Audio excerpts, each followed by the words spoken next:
मेरे को तिहाड़ जेल में जाने का भी संकल्प हो रहा है, सच बोलता हूँ। One of the young men who was killed in mysterious circumstances. Asaram Bapu संत नहीं है, वो तो संत शिरोमणि है। माँ बेटे के इशारे पर साजिश रची गई है। इतनी प्यारों की वेदना कौन सुनेगा? हाँ, इसी बहाने आपको टीवी पे आने का मौका मिल गया। माफ करिए। आसाराम बापू एक अंतरराष्ट्रीय षड्यंत्र का शिकार है। हम टेंशन नहीं पालते, तुम काहे को पालते? इधर बैंक कोए में जो होगा देखा जाएगा। भारतीय संस्कृति का अगर किसी ने दर्शन करवाया है तो वो बापू है। मेरे बापू तो गंगा जल की तरह निर्दोष है। गांधीनगर की सेशंस कोर्ट ने आसाराम को उम्रकैद की सजा सुनाई है। इतना आप बोल रहे हैं, जरा उस विषय पे भी गौर फरमाइए। बापूजी ने देश को, संस्कृति को दिया क्या क्या है, जरा उस पे भी गौर कीजिए। ये भारत की धरती हमारे साधु संतों की धरती है। यहाँ पर एक संत को जेल में रख के सताया जा रहा है। The story of the girl is false. मौलाना आचार्य बोल रहा है कि मैंने एक संपादक के कहने पे ही अपने बयान दिए थे।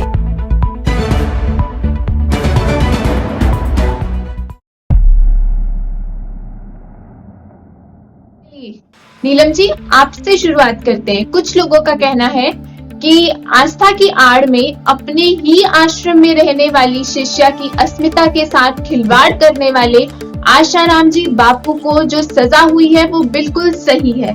नीलम जी, इस पर आपका क्या कहना है, हमें बताइए। आपकी जो लाइन है ना, अस्मिता से खिलवाड़ करना, ये लाइन ही आपत्तिजनक है। ये लाइन कहीं भी फिट नहीं हो रही।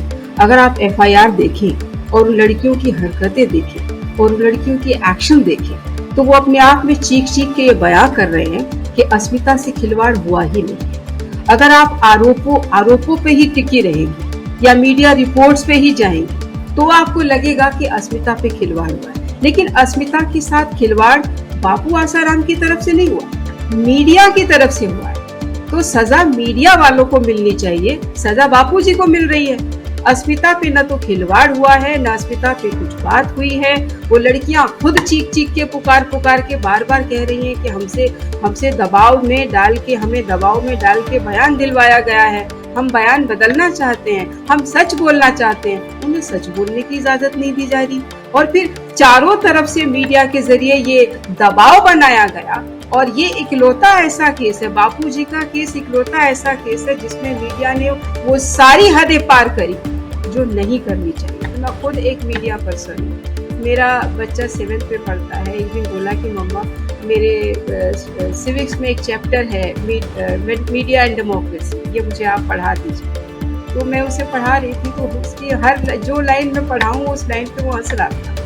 एक 11 साल का बच्चा इस बात पे हंस रहा है कि हमारे देश की मीडिया बापूजी का केस अगर उठाएं तो उसमें वो सारी हदें पार करी। मैं उसको पढ़ा रही थी कि मीडिया को ये इजाज़त नहीं है कि अगर कोई केस न्यायालय में है तो उसको खोल के उसको अपनी राय दे करके लोगों की ओपिनियन बनाने में दबाव डाले। ये मीडिया को हक नहीं है, इसमें न्यायालय को इंटरवीन करना होता है और न्यायालय को सुझा सकती है कि मीडिया ये सब ना करे, नहीं तो मीडिया की इस रिपोर्टिंग से उनके केस पर फर्क पड़ सकता है। ऐसा उसमें लिखा है, किताब में लिखा है, मैं नहीं बोल रही, उसकी सिविक्स की बुक में लिखा हुआ है। तो जब मैं ये पढ़ के उसको सुना रही थी, समझा रही थी, तो जोर से हंसा, बोला मम्मा बापूजी का तो सारा दिन केस चलता रहता था टीवी पे, सारा दिन आपके घर टीवी वाले आते रहते थे, तो फिर ये तो बात, इसका मतलब हमारे देश में मानी ही नहीं जा रही है। एक छोटा सा बच्चा इस देश के न्यायालय को किस तरीके से पढ़ रहा है, जरा ये तो देखिए। आपने एक केस नहीं लड़ा है, आपने एक केस में सजा नहीं सुनाई, आपने आने वाली जनरेशन के दिमाग को बदल दिया है और वो बदला हुआ दिमाग कहीं आपके साथ आपत्ति ना करे। ये छोटे छोटे बच्चों के मन से ये विश्वास उठ गया है कि इस देश में न्यायालय है कि नहीं। आप एक तरफ तो कहते हैं कि न्याय की दृष्टि में सब समान। जब आपको जेल में ठूसना था तब आपने समान बता दिया, और जब जेल से बाहर निकालना था तो ये समानता का भाषण खत्म हो गया। तब ये समानता का जुमला, समानता का फॉर्मूला कहाँ चला गया? कुछ लोगों पे पॉक्सो लगा, उन लोगों पे कुछ लोगों ने तो बलात्कार ऑन कैमरा दिखाया गया, एविडेंस दिखाया गया, क्योंकि वो पत्रकार है, क्योंकि वो बड़े रसूख पे हैं, क्योंकि उनके पॉलिटिकल कनेक्शन है, क्योंकि उन लोगों के अब कई ऐसे रिश्ते हैं, इसलिए उन लोगों को बेल भी हुई, सजा भी माफ हुई, वो अपनी आराम से जिंदगी जी रहे हैं। उन्हें कोई प्रॉब्लम नहीं है। वो जाके फीता काटते हैं रिसेप्शन पे, कहीं कहीं फंक्शंस पे, और फीता काटने के 3-3, 4-4 लाख रुपए लेते हैं। यहाँ बापू सत्संग करते थे, लोगों के दिमाग को ये समझाते थे घरों में बुजुर्गों का सम्मान करो, बेटियों का सम्मान करो, आप रिश्तों का सम्मान करो। ये चीजें आपको नहीं भाई, और आपको वो भा रहा है जो आदमी सिस्टम को, संस्कृति को बिगाड़ रहा है, और वो बेल पे बाहर है, तो आपको कोई प्रॉब्लम नहीं है। बापूजी संस्कृति के लिए आए हैं। बापूजी ने क्या मांगा है समाज से? बापूजी आपसे ना तो पैसा लेते हैं, ना बापूजी आपसे कोई गिफ्ट लेते हैं, ना बापूजी से आपसे जमीन लेते हैं, ना आपसे आपका कुछ लेते हैं, हमेशा आपको देते हैं। बापूजी ने क्या दिया? 14 फरवरी को जो आपने कचरा फैला रखा था संस्कृति में, उस संस्कृति को साफ करने का कितना सुंदर तरीका दिया।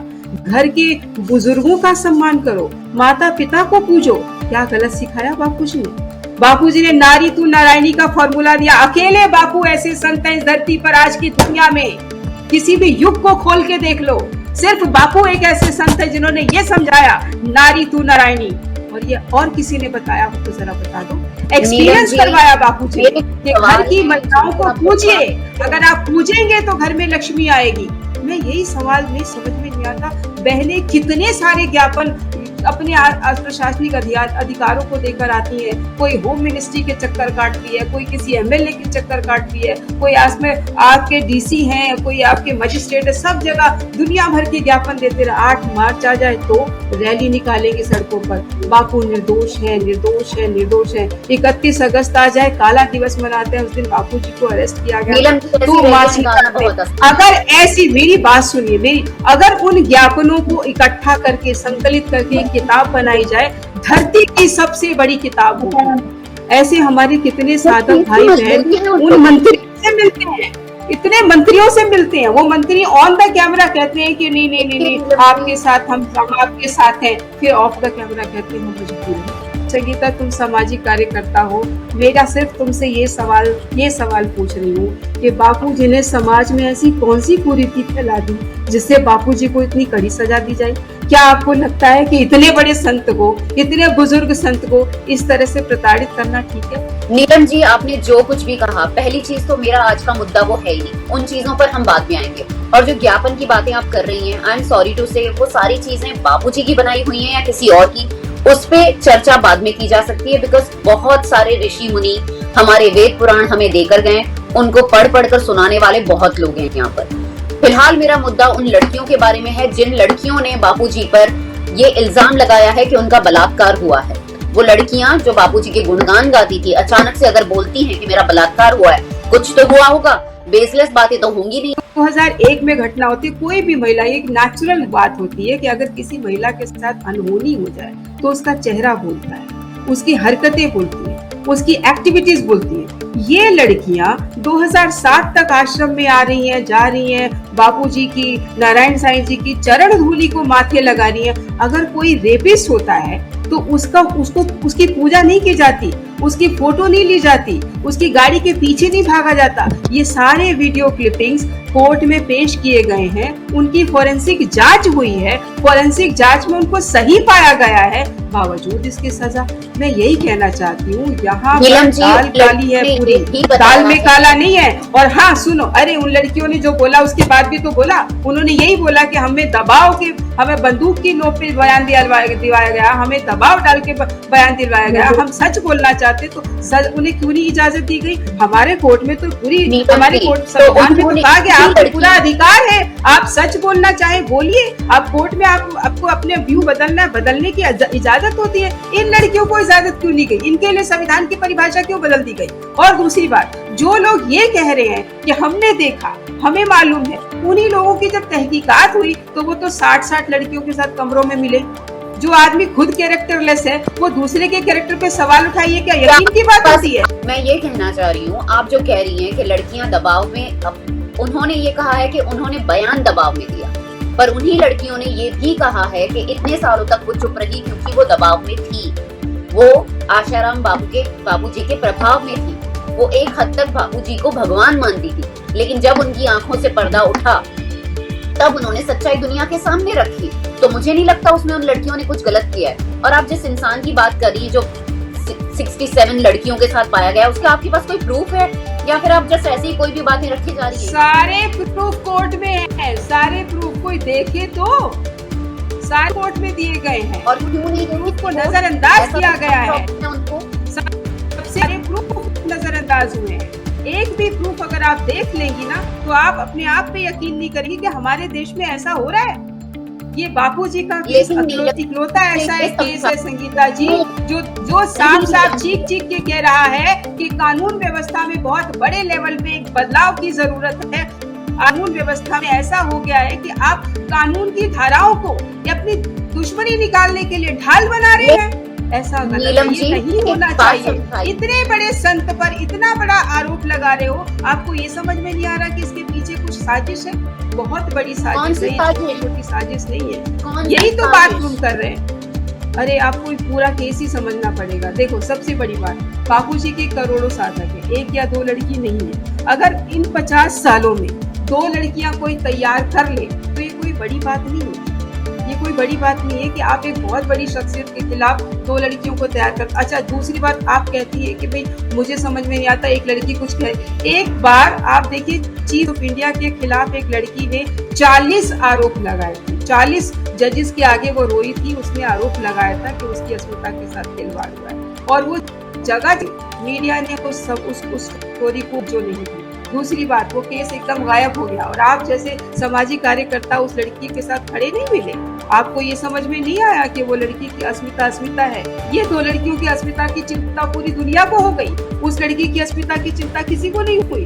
मेरी समझ में ये नहीं आ रहा कि जिस कानून को आप एक बार फिर से स्टडी कीजिए। ये उसी समय की बात है जब बापूजी पर मीडिया दुनिया भर के आरोप लगाती थी, छिछालेदार करती थी। लेकिन क्यों नीलम जी आप इतने दावे के साथ बार बार एक ही बात कहना चाह रही है कि बापूजी निर्दोष हैं? उनकी निर्दोषता है, निर्दोष है और सारे प्रूफ कोर्ट में दिए हैं। अगर आपको मैं वो सारे प्रूफ दिखा दूं तो आपको खुद को दुख होगा कि ये हो क्या रहा है इस देश में। बापूजी निर्दोष है, ये मैं नहीं कह रही, पूरी दुनिया कह रही है। लेकिन समझिए क्या बोलिए। अगर इतने सारे प्रूफ अवेलेबल हैं तो क्यों बापूजी के सारे साधक चादर ओढ़कर सो रहे हैं? क्यों वो चीजें लोगों के सामने नहीं लाते? क्यों वो हमेशा सिर्फ सोशल मीडिया पे खेलते रहते हैं? क्यों और कोई चीज नहीं कर पाते जिससे वो प्रूव कर पाए कि बापूजी इनोसेंट हैं? लेकिन क्या कोई चीज, एक मिनट, आप किस कहा इशारा कर रही हैं? क्या करना चाहिए साथ को बताइए। कुछ तो कर ही सकते हैं अगर इतने सारे प्रूफ हैं तो। कुछ का मतलब क्या? कुछ का मतलब क्या? क्या आप कहाँ बताइए? सामने लाइए। सब अपने अपने इलाके पे कैसे लाए बताइए, कैसे लाए? हम कोर्ट में जाते हैं, हमें एविडेंस रखें, एविडेंस कैसे जाए बताइए? आप हमें मार्गदर्शन दीजिए, हम जाते हैं उस रास्ते से। न्यूज मीडिया के साथ न्यूज मीडिया, आप ये कहना चाहती हैं कि न्यूज मीडिया आपकी बात नहीं सुनती? आपको पता नहीं है उन्होंने सुना है कि नहीं सुना? बिल्कुल नहीं सुना उन्होंने। और क्यों नहीं? अगर उन्होंने हमारा केस खराब न किया होता तो इतनी बड़ी सजा बापू को नहीं होती। अकेला बापूजी का ऐसा केस है जिसमें मीडिया ने वो हर अश्लील, हर गंदा खेल खेला जो उनको नहीं खेलना चाहिए था। उन्होंने बापूजी को पिक्चराइज ऐसे किया जैसे बहुत बड़ा कोई अपराधी, पिक्चराइज ऐसे किया। अगर बापू इतने बड़े अपराधी थे तो आज इतने साल जेल में शांति से रह रहे हैं और जेल के अधीक्षक हैं, जेल के कार्यकर्ता हैं, जेल के जितने भी कैदी हैं, बापूजी को प्रणाम नहीं। पहली बात। दूसरी बात, आज भी बापूजी जब एम्स ले जाए जाते हैं तो एम्स का स्टाफ पूरी कोई सम्मान नहीं करता है। मैं यही तो बोल रही हूँ, मीडिया बचा कहाँ है? आप तो मीडिया से कुछ भी बुलवा लो। नीलम जी आप ये कहना चाह रही है कि पूरी मैं मीडिया पर्सन हूँ, मैं बहुत सारे देखो जितने भी चैनल हैं, हर चैनल में मेरा पढ़ाया बच्चा काम कर रहा है। मैं इतने सालों से मीडिया में हूँ, मैं मीडिया के बहुत बड़े संस्थानों में पढ़ाती रही हूँ, आज भी पढ़ा रही हूँ। मैं पत्रकारिता ही पढ़ाती हूँ और खुद एक बहुत बड़ी पत्रकार रही हूँ, तो मुझे पता है मीडिया की आज की डेट में मीडिया की क्या क्या मजबूरियाँ। आप लोग मुझे ये कह रहे हो कि हमें सिर्फ सोशल मीडिया में बोलना आता है, हमें और कहीं बोलना नहीं आता। सुनो मेरी बात, 2008 में बापूजी पर आरोप लगने शुरू हुए थे कि बापूजी ने ये कर दिया, वो कर दिया, वगैरह वगैरह। ठीक है, उस समय एक बापूजी का साधक रहा था राजू चांडा। उसका एक साधिका बहन को वो बापूजी के खिलाफ तैयार कर रहा था कि तुम्हें ऐसा कहना है कि तुम्हारा रेप किया है, तो आसाराम बापू ने किया, ऐसा ऐसा करके उसको तैयार कर रहा था। लेकिन वो लड़की बापूजी की पक्की साधक निकली और उसने स्टिंग कर दिया, और वो स्टिंग मीडिया के हर चैनल में उस लड़की ने ले जाके दिया, किसी भी चैनल वाले ने नहीं दिखाया। अगर मीडिया इनोसेंट आदमी के साथ रहता, अगर मीडिया संस्कृति की चिंता करता, अगर मीडिया को ये रहता कि हाँ भाई संत जो समाज को जगा रहा है उसके खिलाफ ये आरोप लग रहा है, तो आप खबर तो दिखाते, आप भले ही बैलेंस दिखाते, आप दोनों पक्ष रख के दिखाते, लेकिन आप टच तो करते। उस लड़की का स्टिंग उन लोगों ने सुना तक नहीं। वो लड़की जाए मीडिया के रिसेप्शन पर घंटों बैठी रही, तुम तो सोशल वर्कर हो, जरूर उससे मिलना, उसकी पीड़ा सुनना, उसने कितनी मुश्किल से वो स्टिंग किया, और वो स्टिंग करके उसने सारे मीडिया को दिया कि दुनिया को बताओ कि इतने बड़े संत के खिलाफ साजिश शुरू हो गई है, लेकिन किसी ने नहीं सुना। वो स्टिंग आज भी YouTube पे मौजूद है। संगीता बहन, आपको समय मिला तो जरूर देखना, राजू चांडाक स्टिंग ऑपरेशन, उसमें उस व्यक्ति ने क्या कहा है, उसने जो बातें कही है वो सब 2013 में एक सीक्वेंस में उसने कहा है, और वो सब उसी सीक्वेंस में हैपनिंग। इसका मतलब साफ है, बड़े पैमाने पर तैयारी हो रही थी, बड़े पैमाने पर बापू को फंसाने के लिए कुछ। उसने खुद बोला मेरे साथ बड़े बड़े प्रशासनिक अधिकारी हैं, मेरे साथ कुछ जजेस हैं, उसने खुद बोला है मेरे साथ बड़े बड़े पॉलिटिशियन हैं, मेरे साथ बड़े बड़े बिजनेसमैन हैं, मैं सब पैसा लगा रहे हैं, बापू को जेल में डालना है, किसी भी तरह के जेल में डालना है। उसने खुद बोला। अरे आप उस स्टिंग को सुनिए, आपकी आंखें खुल जाएगी। वो स्टिंग उस लड़की ने पूरी जान पे खेल के वो स्टिंग किया था, और मतलब कितनी बड़ी मुश्किल थी उस लड़की के लिए कि उस राजू चंडाक के साथ वो कुछ दिन, मेरे ख्याल से वो होटल में ले गया तो होटल में गई, खाना खिलाने ले गया तो वो खाना खिलाने नीलम जी वो लड़की कोर्ट में क्यों नहीं कैसे किया? नीलम जी मैं आपसे पूछना चाहूंगी, तो वो लड़की अरे वो लड़की कोर्ट में गई थी, कोर्ट में वो लड़का लड़की दोनों स्टिंग लेके गए थे। स्टिंग ऑपरेशन साफ रखा था, जोधपुर कोर्ट में भी रखा था, यहाँ भी रखा था। सुना कोई सुने तब तो, किसी ने नहीं सुना, तो किसी ने भी नहीं सुना। तो आप ये कहना चाहती हैं कि जुडिशियरी सिस्टम खराब है, मीडिया खराब है, सब लोग गलत हैं, सब लोग करप्ट है, और सिर्फ आपके बापू सच्चे हैं।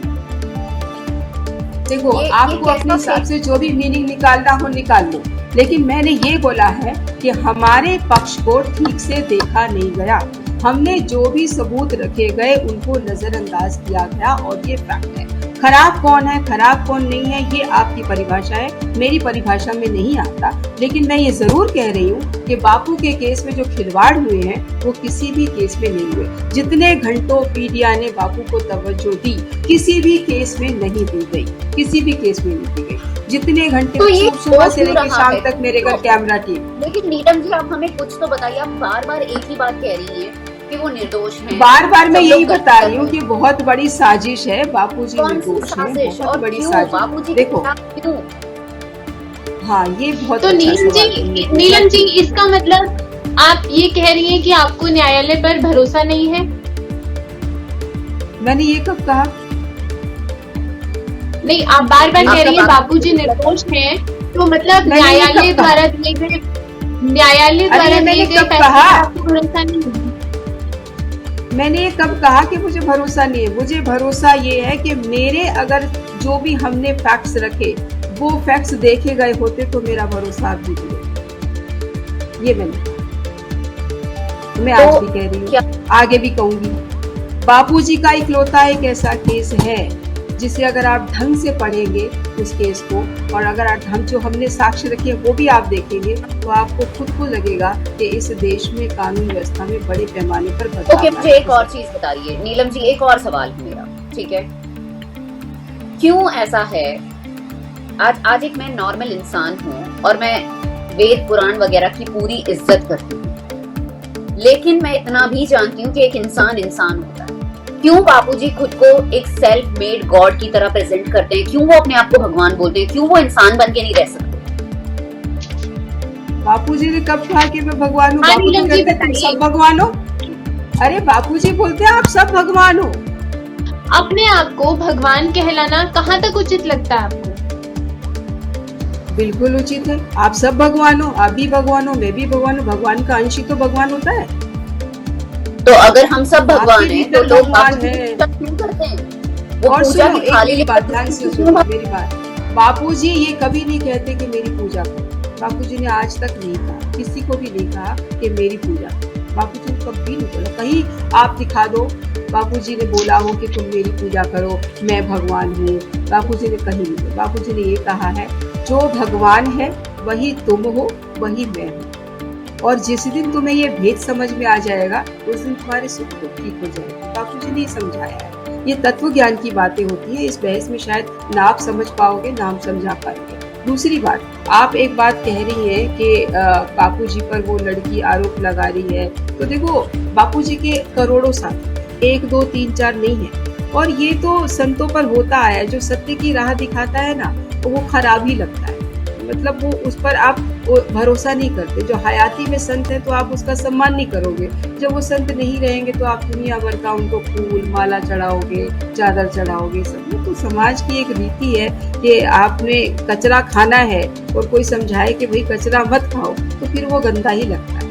बापूजी ने कहा मैगी मत खाओ, घर का बना खाना खाओ, तो बापू खराब लग रहे हैं। बापूजी ने कहा बड़ों का सम्मान करो, तो बापू खराब लग रहे हैं। बापूजी ने कहा कि बॉलीवुड की वो कचरा चीजें मत सीखो जिससे आपका दिमाग पॉल्यूट हो रहा है, तो बापू खराब लग रहे हैं। बापू ने कहा शराब पीना बंद कर दो, शराब सिगरेट तुम्हारी सेहत के लिए ठीक नहीं है। नीलम जी, ये सारी बातें जो सिर्फ लोग बना रहे शराब जी नहीं नीलम जी, मैं नहीं मानती कि इन बातों की वजह से कोई भी बापूजी पर कोई इल्जाम लगाएगा, क्योंकि ये सारी बातें सिर्फ बापूजी नहीं कई और लोग भी बोलते हैं। पर बातें ये हैं कि उन पर हमेशा अलग अलग कहना अलग बात होता है। सुनो मेरी बात, सुनो मेरी बात। कहना अलग बात होता है। बड़े लोग नीलम जी आपके कहने का मतलब ये है कि ये बापूजी पर एक सोची समझी साजिश रची गई है ना? 100% यही है। तो ये कौन रच रहा है नीलम जी साजिश? कौन किसने रची है नीलम जी ये साजिश, और ये क्यों सामने नहीं आ रहा अब तक? यही तो हम इन्वेस्टिगेशन की रिक्वेस्ट कर रहे हैं कि भाई इसके एक तहकीकात करवाइए। जो हमने स्टिंग ऑपरेशन की बात करी है उसको एक बार आकलन कर लीजिए। जो हमने साक्ष्य रखे हैं उनको सुन लीजिए, तो अपने आप समझ में आ जाएगा। सुन कौन रहा है?